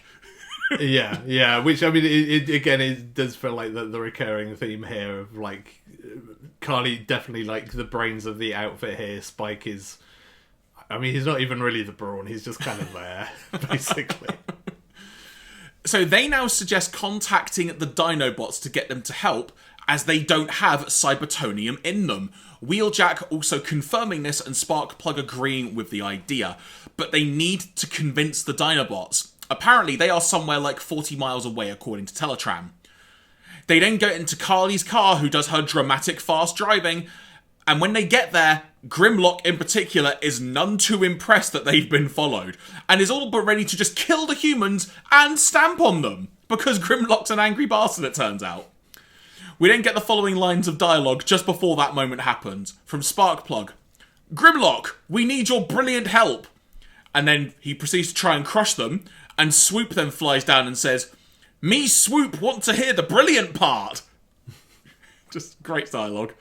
Sparkplug outright says that the Autobots are dying, which I think this is the first time that word has been used in the show, Andy. Just outright dying. Would you agree? Yeah, I think so. Like, because even when Optimus Prime has been dying, like, it's never really been put in those terms before. It's always like he's in bad shape or some kind of, like, analogy to that. And obviously only the Dinobots can save them, but Grimlock doesn't care. Now, upon hearing the phrase Cybertonium being mentioned, Grimlock deduces this involves Cybertron, which they've never been to, and so says, we'll do it! At the space bridge, the Constructicons, who I guess, Andy, at this point we're led to believe don't have Cybertonium in them either? Yeah, I mean, that would make sense, because, yeah, we definitely know that they were also built on Earth, so it's at least been intimated, so that would scan. So they are trying to gather the Cybertonium that has been delivered on the space bridge, but they have a fight on their hands because the Dinobots show up. They even get into Devastator form, but ultimately the Dinobots go into the space bridge and are transported to Cybertron. Upon arrival, Shockwave, quite literally, is outnumbered 5-1. Sparkplug then tries to contact Grimlock, and he sees that Grimlock is inside a location, and he can't detect him on his scanners. Grimlock, confused at how the heck someone's contacted him when he's on Cybertron, is none too impressed about Sparkplug's call, and makes it known they have no intention of coming back. They have no intention of coming back to the bossy Autobots, quote unquote. Carly says now that they have got no choice and they need to head to Cybertron themselves. They're ready to go in Carly's car, and Sparkplug at that point gives Spike a two-way communications device, Andy, which of all the design choices we could have had, I don't think it looking like a band-aid you put on your thumb would be one of them. No, it's an interesting call, and I always feel like this was a deliberate, like, we can't just do the normal sort of boring, like something behind your ear or something like that. Like, let's try and do something a little bit weird and out there.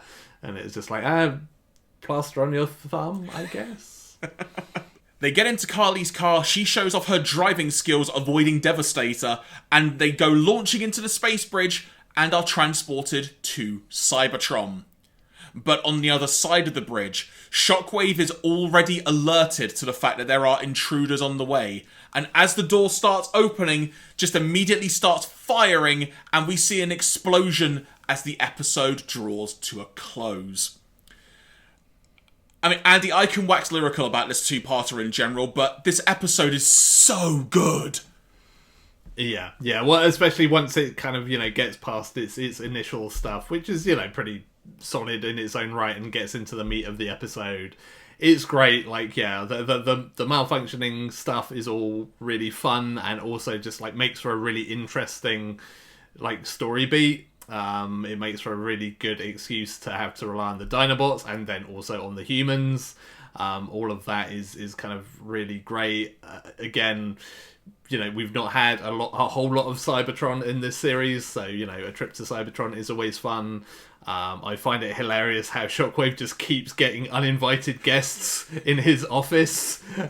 Like every time that lift goes, he must be paranoid at this point. Like, oh god, who is it this time? Because it's always some kind of Autobot ambush just like comes crashing into his workshop or whatever it is.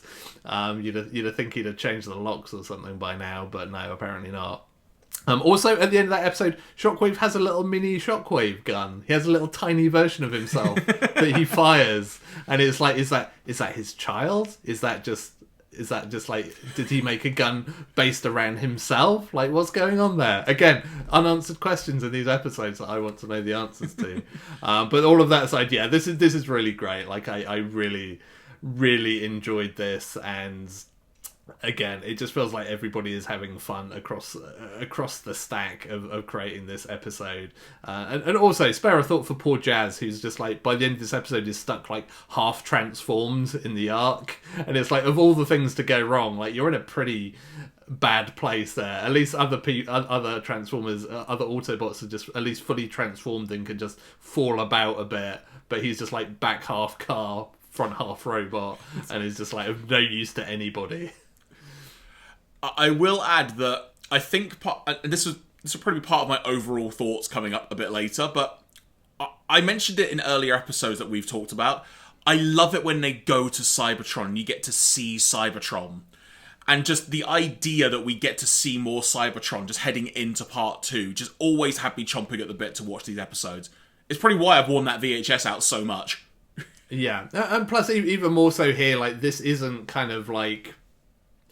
None of the kind of the good guys in this episode have been to Cybertron before. Like, this is kind of like new territory for all of them in sort of different ways, for like the Dinobots and for Carly and Spike, which sort of adds a little bit of an extra angle to it as well, which I enjoy. The one other thing that I didn't mention that I liked in this episode was when they try to kind of corral the Dinobots into helping at the airport, and yeah, Grimlock's like, we don't like taking orders, and Slag's like follow up to that is me Slag no like anything, and it's like, well, you should sign up on Twitter. Like, you'd have a great following there. But there has got to be a Slag parody account on Twitter somewhere. If there's not, it's a shame. They're missing out. But that was my favorite line of the episode. Slag just doesn't like anything. From there, we now move to episode 20, Desertion of the Dinobots, part 2. Now, the episode begins, Andy, with what I feel is a continuity error. I don't know if you agree or not, because at the end of the last episode, and even in the recap that starts this, we see Shockwave firing into the lift where the doors open for the space bridge, and then when it starts, the door is closed, and Shockwave's just standing there, and Carly and Spike are just waiting in the car inside for the door to open. Something went a bit awry there, but I can let it go, but it is just weird that they showed that same shot in the recap of the first episode. Yeah, it's one of those things that I feel like all cartoons tend to do, and this show does occasionally as well, where the way that pans out kind of feels a bit discombobulating. As the door to the entrance opens, as mentioned, Shockwave is waiting outside. The door slowly opens, and before Carly can put her foot down on the accelerator, Shockwave fires a beam that simply just makes the car disappear out from under them both. We then get a fun chase sequence around Shockwave's lab where he is blasting machines and robots in there, and they are just disappearing from sight as well. Eventually, the two miserable glitches, as Shockwave calls them, are able to get away by going into almost like a small crevice in a wall, and then they fall down to another panel below. But interestingly, Carly points out, Shockwave's not firing at us. What's going on? Then they notice in front of them, there is a pit of some kind in front of them with a giant pool of blue light at the bottom of it. They can't touch anything either as it's shocking them, so they're just stuck. Carly surmising, whatever the correct word is, that this must be a master computer of some kind. Spike then makes use of his two-way thumb communicator to contact Autobot HQ, with Sparkplug able to act as a guide for them because Teletran is creating a simulated picture on their screen of where they are, depicting them wherever they are going through inside Cybertron. It turns out they are indeed inside a computer that, if I heard the dialogue right, Andy, is powering what is still functional on Cybertron. So pretty important computer, one would say. Yeah, indeed. And also, one of the things that this episode does as a whole really well is kind of fills out little bits of Cybertron lore. And that's just like a nice little throwaway moment. Again, we've sort of had a few of these before when Cybertron's been mentioned of what is left and what is actually active and running on Cybertron. And this is another kind of cue that there's not really a lot left at this point in terms of energy and things that are active, and the fact that there's this one system that's kind of seems to be running whatever remains is kind of like an interesting point, both in terms of where the Decepticons are in terms of superiority on Cybertron, and also on the fact that there's not really a whole lot left running at this juncture. Now, that blue light I mentioned, it turns out that is the energy power source in question. Carly is then able to get into a panel on a wall and is planning to tamper with it to see if she can try and change the controls for the space bridge.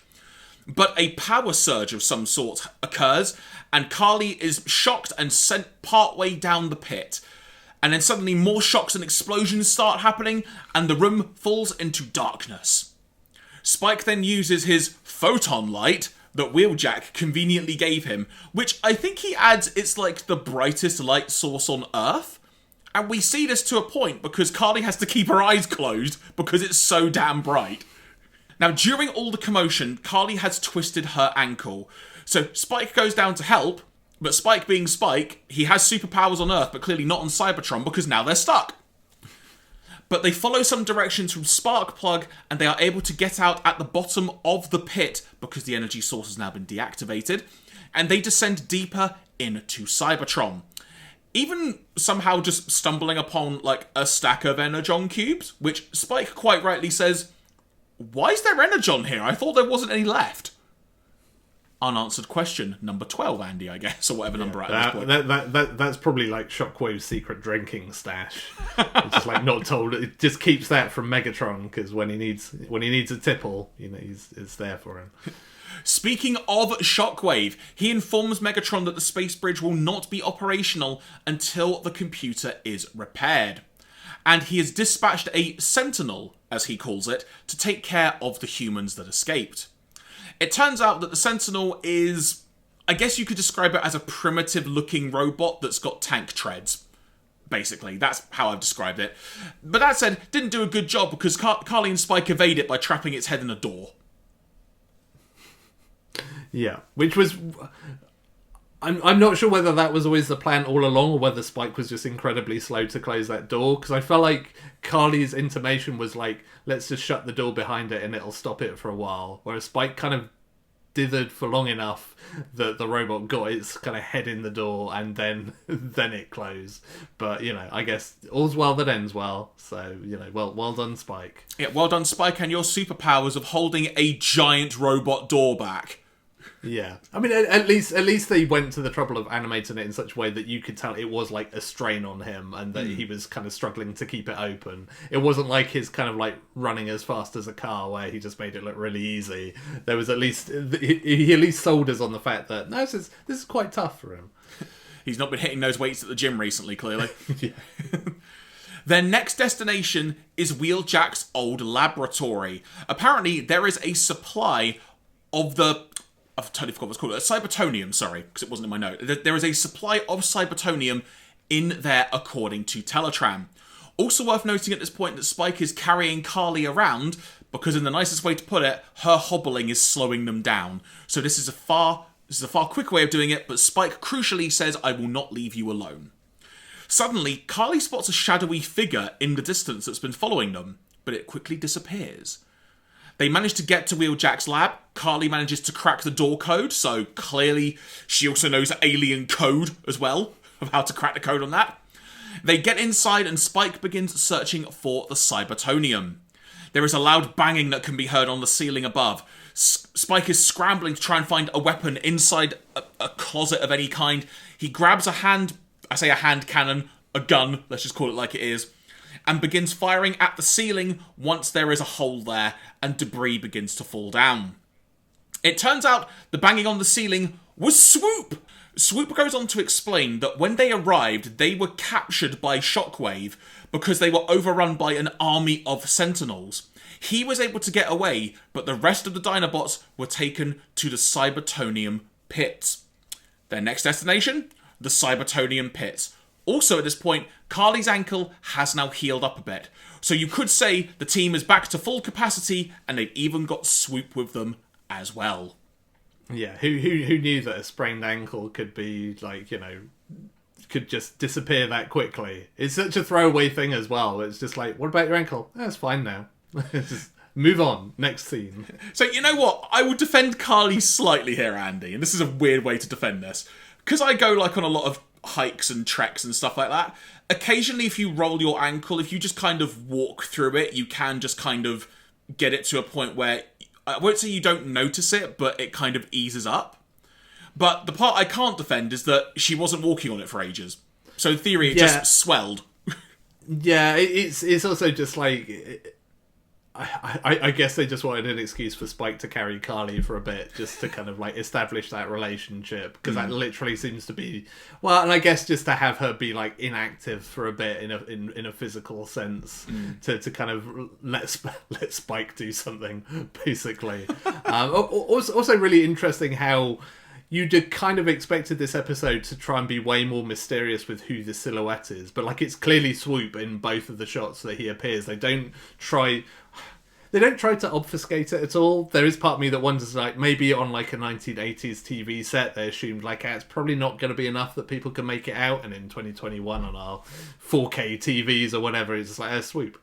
But like that's kind of a really interesting sort of directorial choice for me, that as much as there's quite a lot of dramatic tension like in this episode as a whole, but that moment it doesn't go all in on trying to make it like a dramatic, like this could be anybody, like this could be Shockwave, it could be some other Decepticon, it could be an Autobot, we don't know who it is, like it just goes straight in as just like, nah, Swoop, there it is. And I just Swoop, find that there it is. I kind of find it fascinating that that's the decision that they made there, and like it's fine, and I kind of like it because it's not like the predictable like super mysterious thing, but it's just unusual and interesting. It makes you wonder if maybe they would, if we could have seen Carly and Spike walking around more of Cybertron before that point, maybe they would have perhaps got a bit more tension out of it, because they definitely could have made it longer, like you said. But then it also adds a different level of tension, because you're thinking, is that Swoop? And then you start thinking, wait, where are the Dinobots? Yeah. I mean, there is that, and there's also like, you kind of, one of the interesting things about the Dinobots is you never really completely know what side they're on, because they are kind of like, you know, a bit of a wild card.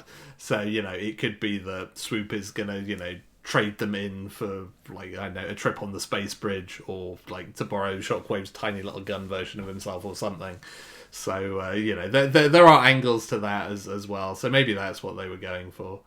I do like it from a very tiny continuity perspective, that on Earth, when Grimlock was about to crush them in the car, it was Swoop that came down and saved them. So it's kind of a little follow-through line on that as well. I do like that. Yeah, this does weirdly almost like, as much as it's sort of a Dinobot labeled episode, it's kind of at best it's more of a Swoop episode in a lot of ways, a Swoop story, which is nice to see, because like he's kind of, in terms of personality, he's probably kind of like the most interesting of the Dinobots in a lot of ways, and also he's also a character that gets really short shrift in the comics, like where he's always like deactivated or getting deactivated, it seems. Oh, really? So like, yeah, he kind of spends a lot of his time like in a bad state. Like him and Sunstreaker are kind of the two, like, you know, always on the treatment table characters, it feels like, in the G1 comics. So I was like quite happy, like, oh, we get some Swoop time, because you don't get a lot of Swoop time. Swoop time, great phrase. So as they are walking around Cybertron, Carly is musing how much Cybertron is just starting to grow, like more and more. And then Spike is like, I get more tired and tired because of these giant staircases that are too big for humans. They end up at a Cybertronic mass trans system, i.e. the underground, to take them to the Cybertonian pits. But they encounter a point where the tube is broken after having gone through like gravity-defying levels of space tubes and stuff like that. But now they are also too deep into the planet to be able to communicate with Earth. The three end up wandering around aimlessly and end up in a garage of some sort with some primitive Autobots, let's say. And while they're walking around, they manage to trigger a couple of automated defense systems, one of which actually damages Swoop's wing. But they keep setting off traps unaware, but because they have Swoop with them, they're actually able to counteract the traps accordingly. Then they encounter heat-seeking missiles, because, sure. And this leads to a fun moment of Swoop carrying around both Carly and Spike with them both hanging on, but Swoop is too damaged to be able to fly, then suddenly remembers, oh, I can transform, goes back into his regular form and just shoots the missiles down. Always a bit random, but I did always love that moment. Now, at this point, they end up at, let's say, what looks like a very old part of Cybertron. And they go inside a little building, and there's some kind of viewing screen there. Carly somehow knows how to work this, because, she is the brains of the bunch, quite clearly. More to the point, she is the brains of the bunch, I should say. And then Andy, what I would best describe as a laser disc begins playing. Cybertronium laser discs. And we actually get Cybertron history. I think this is why I love these episodes so much, and probably why I wore this tape out to death. Because you just actually get Cybertron history in this episode, as well as going through it. Would you and I did actually write the full quote down, which I'll write down in a moment, but I'll let you expand on your thought quickly. Yeah, it's a really good bit of deep lore, and it's quite a kind of lengthy little sequence as well that, explains that, Cybertron, it hasn't just been a single war that's waged this entire time, that it's had, all these cessations and back and forths where, various sides have been, on the up. There have been Autobot leaders, and then the piece has been broken by the Decepticons, etc., etc. And so, it's a really interesting kind of brief potted history of what happened on Cybertron, in terms of both the technology and kind of going from very sort of primitive machines to the Transformers that we know now. And all of that stuff, that's just really fascinating stuff. And the fact that they took the time and thought to do that at all is super cool, to be honest, because it's it doesn't really make any difference to the story at hand in this episode, but they still went and did it anyway, and I very much kind of approve of that. So the sequence in question has the following narration, not from narrator guy, it should be said, but is as follows. Millions of years ago, Cybertron was a planet of peace, until the Decepticons, lusting for power, began a terrible war. Not designed for combat, the Autobots were overwhelmed and subjugated by their evil opponents. While many Autobots fled Cybertron, and at that point we also see a couple of ships looking like the Ark leaving Cybertron in the video, a few valiant survivors devised new tactics and launched a counter-offensive on their arch foes. And this began a terrible series of wars. Many times both sides have claimed victory, but this has been short-lived, for the Autobots have overthrown the Decepticon tyrants, and likewise, Decepticon treachery has toppled many a peaceful Autobot ruler. And to this day, the war rages on. End quote. Just really succinct, really simple, and like I mentioned, the actual visuals that they give you show kind of how primitive everything looks, and they even show, like I said, some Ark ships leaving when they talk about Autobots fleeing, which does make me wonder, Andy, is that the subtle tie-in to how we get more Autobots joining down the line? Yeah, I mean, potentially, and obviously, we had stuff like, Jetfire, etc., the Insecticons that are clearly, been sort of out and about prior to that point. Which, by the way, how come Jetfire didn't have this whole Cybertonium issue, way before the other Autobots? And where is Jetfire right now, anyway? Because surely he would have been the first person to suffer from that, because he'd been stranded on Earth longer than the Autobots had. But anyway, I digress. It's a fair... Okay, I'm going to try and answer this, but I'm going to fail. So, is he around during the Ultimate Doom at that point? I'm just trying to think, like, would he have been near Cybertron? Because realistically, if you want to call it like it is, realistically, Starscream should be the only one that's fine, because he's the only one that's been back to Cybertron.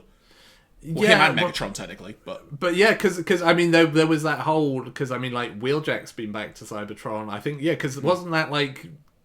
Jetfire, Wheeljack, and Bumblebee all went on a mission back to Cybertron? Yeah, because they had Chip with them, didn't they? Yeah, but I guess, like, none of them took on any Cybertonium at that point, so maybe that makes no difference, but they did go to Wheeljack's lab. They did, yeah, if only they'd known that they needed to pick that up as well, and they could have taken that laser disc of Cybertron history, because it would have been interesting to show people, but hey-ho. No, well, there we go. But yeah, it's still really interesting stuff, though, and it's really cool, like you say, that they actually went to the trouble of showing this in the cartoon. Yeah, like it feels like it'd be really interesting to like have a breakdown of the entire like writing process for this story in particular, because it feels like there were clearly ambitions to do more than just directly have this particular, you know, because this isn't really, as much as it's Desertion of the Dinobots, like I say, this isn't really a Dinobot episode in a sense. Like, it has far broader, you know, aims and goals than that, and it feels like it has a lot of ambition of things it wants to do and show that, you know, even other two-parters haven't necessarily had. And I do really appreciate it for that. Like, right the way through to kind of showing, you know, some of the early Autobots, you know, transforming into sort of weapon, you know, / vehicle modes. And there's a lot of thought that's gone into it. And, you know, it's really cool to have that, especially, you know, when it's set on an episode where you have some humans on Cybertron and, you know, again, the Dinobots that have no prior knowledge of you know, the planet. Yeah, the title for this two-parter is a bit of a red herring while not being a red herring. Yeah, for sure. Now, as they come to finish watching the Laserdisc, suddenly 3 unknown robots, a couple of them being Sentinels, break in, but we come to find out they are working for Shockwave. They incapacitate Swoop and take all 3 of them to the Cybertonium pit. We come to see that the other Dinobots are trapped inside an energy cage of some sort, working in said Cybertonium pit. Each Dinobot seems zombie-like, let's say, and Carly determines, after analysing both, I think, Grimlock and then Swoop, that the Decepticons have bypassed the memory circuits of the Dinobots. Spike says, "Can you fix them?" Carly responds with, "Can an Autobot roll?" Yeah, I mean, I guess, you know, I guess good quips not something that they teach at MIT. So I like Carly with that one. Carly works her magic, and the Dinobots are grateful for this, and they all hatch a plan to get out of there. The plan is a diversion that sees Grimlock and Spike arguing, with Grimlock refusing to want to work with the human. The Super Sentinel, I'll call it, because we don't actually know what the guy's name is, tells Shockwave, the Dinobots won't work with the humans. And Shockwave says something to the effect of, "Well, get rid of them." So they open the cage, and the plan is in motion. They do a jailbreak, effectively. And we get all sorts of stuff happening, robots being destroyed, and whatnot. Grimlock, interestingly, somehow knows how to get back to the surface, to Shockwave's lab. Don't know how, just gonna go with that, considering it's his first time being there. And they all follow his lead. Now, back at Autobot HQ, Sparkplug makes it known that they have basically managed to hack the Decepticon computer, and they have reset the space bridge opening location to be by Autobot HQ. The Dinobots arrive in Shockwave's lab, and Shockwave is overrun before he can try and work out why the heck he has lost control of the space bridge. The Dinobots and the humans get inside the space bridge entrance, and they arrive back on Earth at Autobot HQ. The Autobots are repaired. Hooray! And Prime makes Carly and Spike honorary Autobots, giving them each a medal with the emblem on it. And the Dinobots are congratulated on their actions, which, sure, Prime, you might want to have a chat with them first, but sure. And then Grimlock says, crucially, they'll follow orders until they feel like they won't. And the episode ends. So we have no idea if the Decepticons are actually still alive, mind you. Just putting that out there. Yeah, it's a strange one as well, because a lot of these two-parters, you usually end with some kind of, like, Megatron, like, next time, Prime, or whatever, but it doesn't kind of, square the circle on that at all. Like, this could have been the last episode ever of Transformers, and they just leave the Decepticons to die. Which, I mean, because there's kind of, like, there's almost a potentially interesting angle there from, like, the Autobot point of view of just like, well, as fellow Transformers, we can't let them die like this, so we'll let them have some of the Cybertonium so that they can survive, or to do something with that. But yeah, it doesn't bother itself with that trifling detail at all. So that concludes Desertion of the Dinobots. Andy, like I said, I love this two-part storyline, mainly because of the amount of Cybertron that's involved in it, I think. Because I just love the idea of like going to Cybertron and looking around it and learning about the history. But for you, be it if you want to analyse both episodes together or just the second one now, thoughts on this two-parter, given it's the first time you've ever seen it?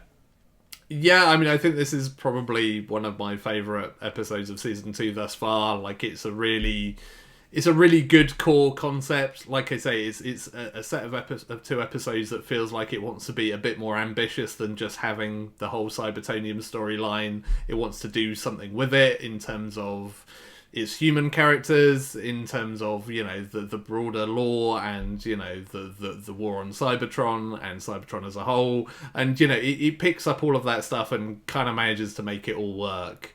So yeah, I really enjoyed it.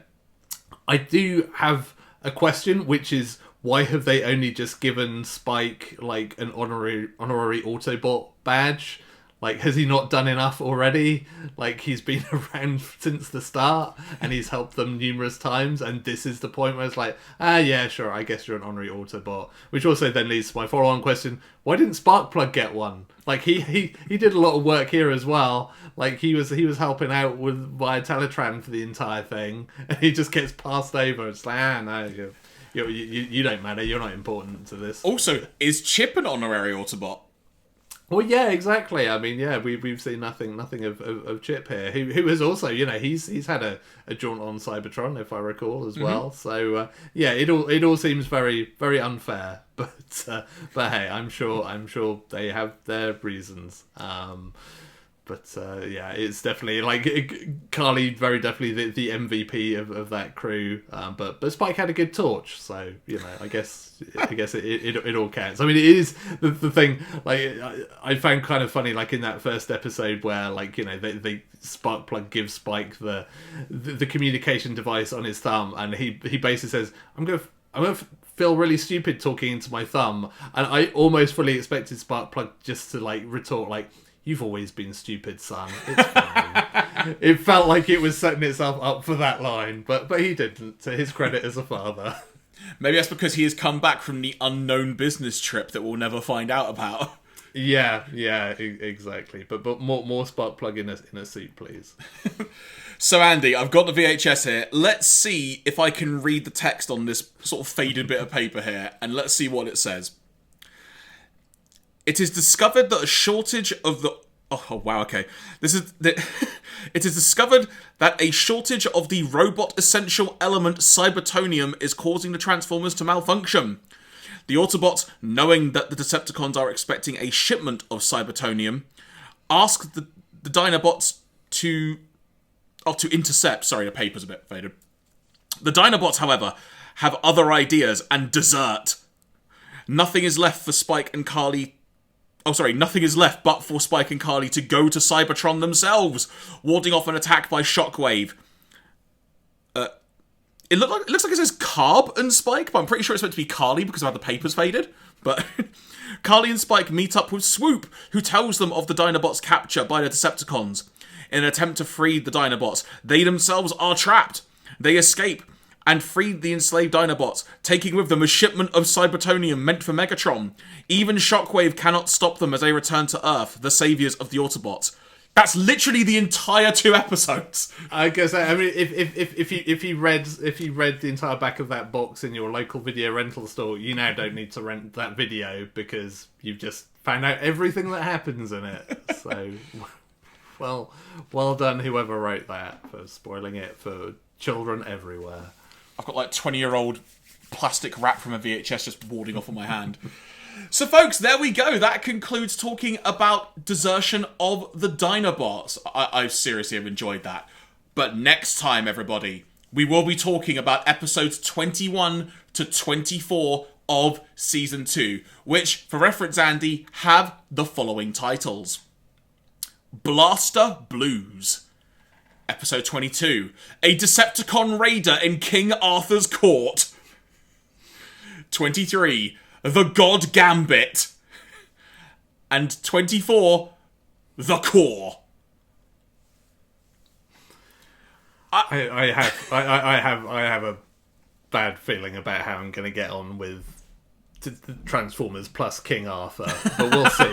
maybe I shouldn't be so cynical. But we've already discussed my weird inability to kind of like believe in the Transformers, but not believe in like time travel and stuff involving the Transformers. But maybe this one will work. Who knows? Do you know what? At the very least, like, 'cause I know we've both offhandedly mentioned it in episodes leading up through Season 2 that, you know, we're aware that summer Season 2 is probably going to get bad. Maybe we're at that point now where the peak is going to arrive.